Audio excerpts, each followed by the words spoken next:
I hope आप बहुत अच्छे होंगे और थोड़ी बहुत टेंशन में भी हो सकते हो, क्योंकि अब 12th के बाद आपको CUET का पेपर देना है। यस, मैंने इसके ऊपर ऑलरेडी वीडियो बना दिया। जिन भी स्टूडेंट को नहीं पता है, लाइक 11th में अभी पढ़ रहे हैं या अभी 12th के बोर्ड्स की तैयारी कर रहे हैं और नहीं पता है, तो कोई दिक्कत की बात नहीं है।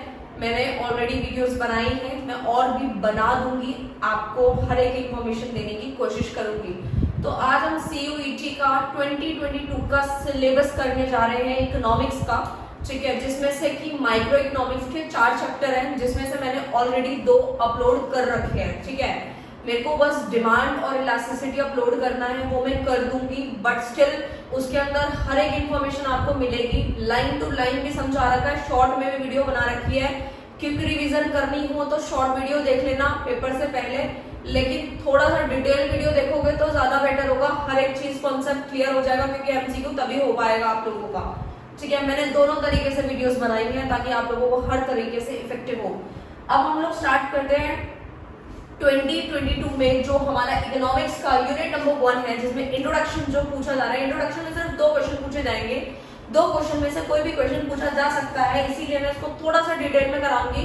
क्योंकि देखो, अगर मैं इसको शॉर्ट में, वैसे मैंने इस पे शॉर्ट में वीडियो बनाई है, वो क्विक रिवीजन में काम कर जाएगी आप लोगों के लिए, बट थोड़ा सा डिटेल में चले जाओ तो बहुत बेनिफिट मिलेगा। आप डेफिनेटली मुझे कमेंट्स करके बताएंगे कि मैम हमारे लिए बहुत अच्छा हुआ आप लोगों ने वीडियो बनाई, और आपके लिए वो बहुत बेनिफिशियल होगा।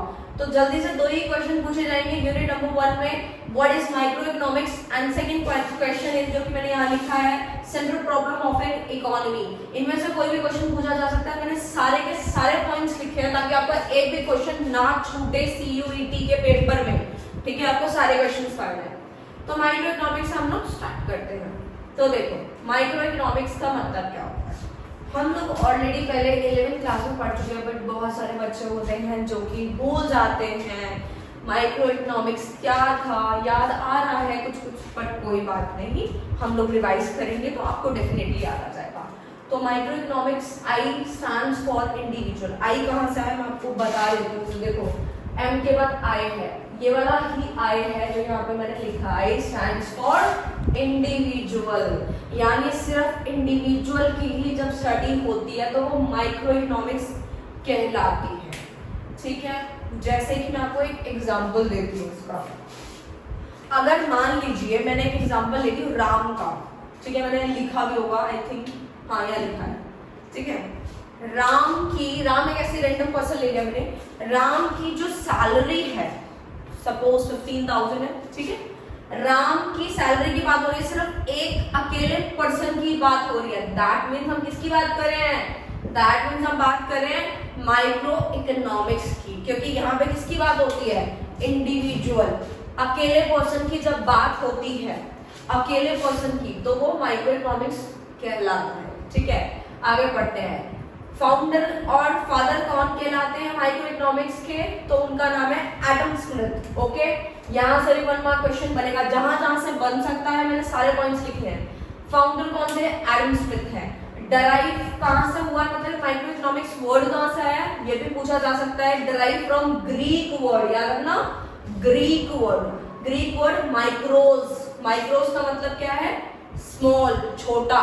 क्योंकि देखो, जब राम ले लो, श्याम ले लो, रोहन ले लो, सोहन ले लो, राजू ले लो, प्रिया ले लो, मैं गर्ल्स का भी नाम ले लेती हूँ, मतलब ऐसा ना लगे स्टूडेंट्स को सिर्फ बॉयज, ठीक है, बॉयज का नाम ले रही हूँ मैं। ठीक है, तो इस तरीके से, तो जब इंडिविजुअल की बात की जाए, क्योंकि आप लोगों को अब कुछ याद आ रहा होगा कि माइक्रो इकोनॉमिक्स जब हमने क्लास 11 में पढ़ा था, तो हम कौन कौन से चैप्टर्स पढ़ते थे कि एक पर्सन ने, कंज्यूमर ने कितनी डिमांड करी, प्रोड्यूसर ने कितनी सप्लाई करी। तो इंडिविजुअल की जब बात होती है तो that means micro economics. Particular consumer firm की बात हो या स्मॉल ग्रुप ऑफ इंडिविजुअल की बात हो, दैट मीन्स वो माइक्रो इकोनॉमिक्स है। ओके, उसके बाद आता है डिमांड एंड सप्लाई। डिमांड कौन करता है, कंज्यूमर करता है, पता ही है। सप्लाई कौन करता है, प्रोड्यूसर करता है। जब अकेला पर्सन कंज्यूमर डिमांड करे और प्रोड्यूसर सप्लाई करे, दैट मीन्स वो micro economics. Next, price theory, इसका अदर नेम है। Very very important question, mark करके चलना, पूछा जा सकता है कि माइक्रो इकोनॉमिक्स का अदर नेम क्या है, इसको और किस नाम से जाना जाता है, तो उसको जाना जाता है प्राइस थ्योरी के नाम से। ओके, फिर आता है इसके एग्जांपल्स। देखो, इंडिविजुअल इनकम, इंडिविजुअल आउटपुट। जब एक इंडिविजुअल की इनकम की बात की जाए तो वो क्या है, वो हमारी माइक्रो इकोनॉमिक्स है। जैसे कि आप कंफ्यूज मत हो जाना माइक्रो और मैक्रो में, क्योंकि मैं सिर्फ इसमें अभी सिर्फ यूनिट वाइज चल रही हूँ। जब मैक्रो की बात आएगी तो मैं वो भी आपको पढ़ाऊंगी। डिफरेंस भी ऑटोमेटिकली मैंने करवा रखा है, बट अभी सिर्फ इस यूनिट में माइक्रो इकोनॉमिक्स था, इसलिए मैं सिर्फ वही बता रही हूँ। ठीक है, बस इतना याद रखना, कंफ्यूज मत होना। माइक्रो में सिर्फ एक इंडिविजुअल की स्टडी होती है और मैक्रो में एज अ होल होती है, तो बता दिया आप लोगों को। ठीक है, इंडिविजुअल की इनकम, जैसे एक पर्सन की इनकम है 50,000 रुपए। ठीक है, और जैसे कि प्रिया एक लड़की है जिसकी इनकम है 50,000, दैट मीन्स वो माइक्रो इकोनॉमिक्स।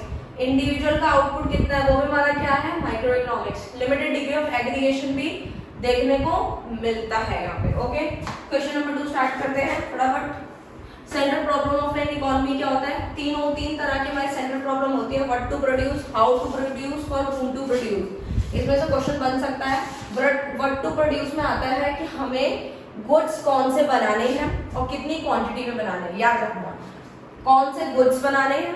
ठीक है, कौन से गुड्स एंड सर्विसेज जो है, और उसके बाद आता है कितनी क्वांटिटी में बनाने हैं। ठीक है, ये जो प्रॉब्लम होती है सेंट्रल प्रॉब्लम, हर एक इकोनॉमी को फेस करनी पड़ती है, क्योंकि हम कुछ ऐसे ही नहीं बना सकते, सोच समझ के बनाने पड़ते हैं, क्वांटिटी देखनी पड़ती है, किसके लिए बनाना है, कितना बनाना है। ठीक है, हर सारी चीजें। तो नंबर 1 व्हाट टू प्रोड्यूस में देखा जाता है कि कौन से गुड्स बनाए, लाइक हम कंज्यूमर गुड्स बनाए या फिर कैपिटल गुड्स बनाए, किस तरीके के सिविल गुड्स बनाए, किस तरीके के गुड्स बनाने हैं। कंज्यूमर गुड्स मतलब राइस व्हीट, ठीक है, कैपिटल गुड्स मतलब मशीनरी इक्विपमेंट्स, मतलब किस तरीके के गुड्स बनाने हैं और कितनी क्वांटिटी में बनाने हैं। क्वांटिटी भी डिसाइड करनी पड़ती है, क्योंकि अगर हम ज्यादा बना देंगे तो क्या हो जाएगा, ज्यादा बना नहीं सकते, कम बनाएंगे तो भी नुकसान, दोनों तरीके से नुकसान है, तो सोच समझ के बनाना होता है। आई होप आपको ये क्लियर होगा। Number 2 how to produce.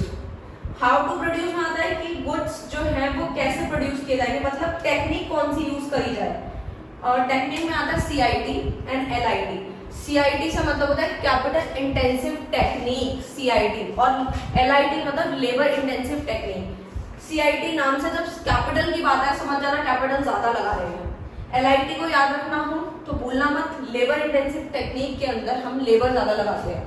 ठीक है, तो वो इकोनॉमी पे डिपेंड करता है कि कौन सी वाली, जैसे कि कुछ डेवलप कंट्रीज है, डेवलप इकोनॉमीज है, तो वो ज्यादातर CIT का यूज करते हैं, मतलब कैपिटल ज्यादा लगाते हैं। कैपिटल किसमें ज्यादा लगा सकते हैं, जैसे कि मशीनरी, हर काम मशीनों पे हो रहा है। इंडियन इकोनॉमी ही देख लो, अपनी कंट्री में ही देख लो, मशीनों पे काम हो रहा है, बट LIT भी यूज किया जा रहा है, वर्कर भी यूज किया जा रहा है, मतलब लेबर ज्यादा है। ठीक है, अगर मान लो लेबर ज्यादा हो जाए, ठीक है, लेबर बहुत सारे हो गए, तो इससे क्या होगा, दोनों में ही फायदे और दोनों के ही अपने अपने नुकसान है।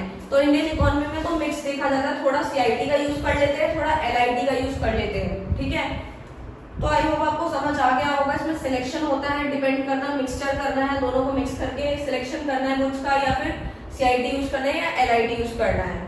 ठीक है, फिर आता है होम टू प्रोड्यूस, किसके लिए ये गुड्स बनने चाहिए, मतलब कि जैसे कि बॉन्ड्स है ज्यादा, लोगों की जरूरतें तो बहुत सारी हैं, लेकिन रिसोर्सेस क्या है, लिमिटेड है, जैसे कि लैंड, जैसे कि लेबर, जैसे कि कैपिटल, जैसे कि लोगों के पास आजकल लिमिटेड पैसा है। ठीक है, ये नहीं है कि एक पर्सन 20,000 कमा रहा है तो 20,000 रुपए वो खाने में खर्च कर देगा, या फिर एक पर्सन है जो 25,000 रुपए कमा रहा है, वो 25,000 सीधा अपने घूमने फिरने में ही उड़ा देगा।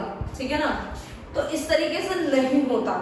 ठीक है, तो देखो बॉन्ड्स तो ज्यादा है लेकिन रिसोर्सेज कम है, और जो इनकम है वो भी सोच समझ के हर एक पर्सन को खर्च करनी पड़ती है। तभी जो डिस्ट्रीब्यूशन होता है गुड्स का वो भी सोच समझ के ही किया जाएगा कि जो भी गुड्स बनेंगे वो किसके लिए बनेंगे, लाइक रिच के लिए बनेंगे, मिडिल क्लास के लिए बनेंगे, अपर मिडिल क्लास के लिए बनेंगे, या पुअर के लिए बनेंगे, मतलब किस कैटेगरी के लिए बनेंगे, मतलब गुड्स एंड सर्विसेज जो है डिस्ट्रीब्यूशन। ठीक है, रिच मतलब अमीर के लिए बनेंगे, या फिर मिडिल क्लास के लिए बनेंगे, या अपर मिडिल क्लास के लिए बनेंगे, या पुअर के लिए। ठीक है, तो वो देखना पड़ता है, जैसे कि कुछ लग्जरीज आइटम है, लाइक BMW गाड़ी ले लो, ऑडी ले लो, ठीक है, मर्सिडीज हो गया, बहुत बड़े बड़े ब्रांड्स ले लिए मैंने। ठीक है, रोलेक्स की वॉच ले लो, ठीक है, एप्पल वॉच ले लो, ठीक है, कोई भी सीरीज ले लीजिए। ठीक है, तो ये सब तो वो बेसिकली पता है कि रिच पर्सन ही खरीदेगा, ये नहीं है कि कोई भी लाइक गरीब आदमी जो होगा वो कभी भी जो है BMW के बारे में सोच तो लेगा लेकिन वो खरीद नहीं पाएगा। तो डेफिनेटली मैं ये नहीं कह रही हूँ खरीद सकता है, लेकिन अगर वो तो आप लोगों को पता ही है।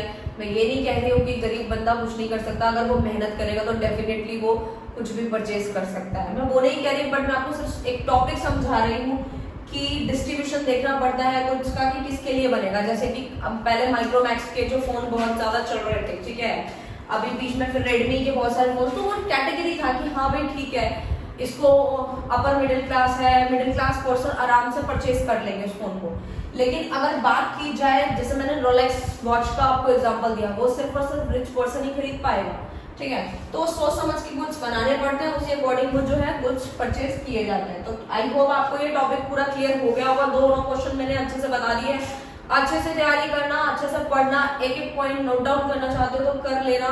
इसका जो पिक्चर है वो मैं आप लोगों के लिए टेलीग्राम पे अपलोड कर दूंगी। आप मेरे टेलीग्राम का जो लिंक है डिस्क्रिप्शन में दे दूंगी, जल्दी से वहां पे ज्वाइन कर लेना और ये आपको मिल जाएगा।